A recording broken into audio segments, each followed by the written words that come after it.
Pemirsa, bukan hanya di Prabu Muli, proses perakitan juga telah dilakukan oleh KPU Oku Timur. Setidaknya jumlah kotak suara yang telah diliput sudah mencapai 10.000 kotak.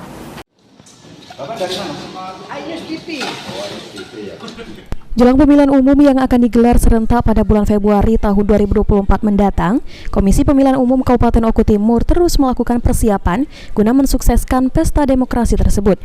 Di antaranya dengan terus melakukan proses kelogistikan, antara lain dengan melakukan perakitan kotak suara yang akan digunakan pada pemilu nanti.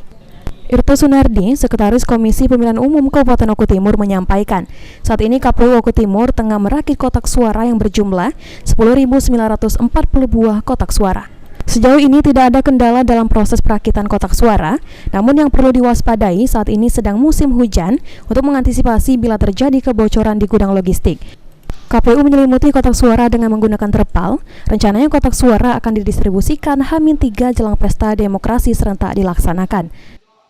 Saat ini kita lagi proses kelogistikan. Hari ini beberapa hari yang lalu kita mulai adakan perakitan kotak. Sampai ke bulan Januari nanti mungkin kita akan terus melakukan proses dari pelipatan perakitan kotak, kemudian sortir lipat, kemudian pengesetan alat-alat keperluan untuk pemilihan. Kemudian juga ujung-ujung nanti akan ada pengepakan dari apa-apa yang sudah kita sortir sedang kita lipat tadi. Sebenarnya tidak ada kendala yang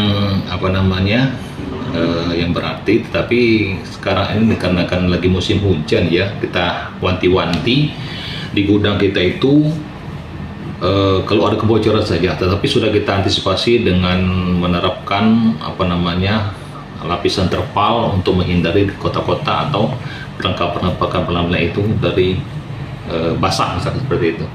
Untuk kotak suara kita itu berjumlah 10.940 buah. Elvandra Jeffriyadi, PAL TV.